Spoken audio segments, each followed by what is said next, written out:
మీరు నా లైఫ్లోకి వస్తే ప్రతిరోజు దీపావళిలా ఉంటుంది అనిపించింది. మీరు నన్ను అప్పుడు చూడాల్సింది మేడం. నా కళ్ళల్లో నిజమైన మెరుపేంటో కనిపించేది. నాకు మా అమ్మ అంటే ప్రాణం, పిచ్చి, ప్రేమ అన్నీ. కానీ చూపించడానికి అమ్మ లేదు. అవన్నీ దాచుకొని నా భార్య మీద చూపించాలని వెయిట్ చేస్తున్నా. నాకు భార్య అంటే అంత ఇంపార్టెంట్ మేడం.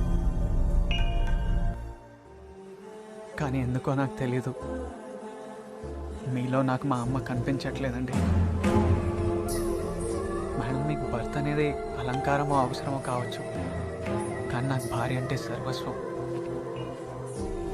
నా భార్యకి నేను చాయిస్ అవ్వకూడదు madam. One and only option అయి ఉండాలి.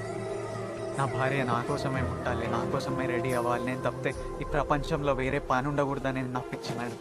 తప్పు నాదే మేడం, తప్పు మీదేం కాదు, నాదే. నా పాతకాలపు ఆలోచనలు. భయం వేస్తుంది మేడం, మన పెళ్లి జరిగితే ప్రతిరోజు ఈ 10 రోజుల్లో ఉంటుందని.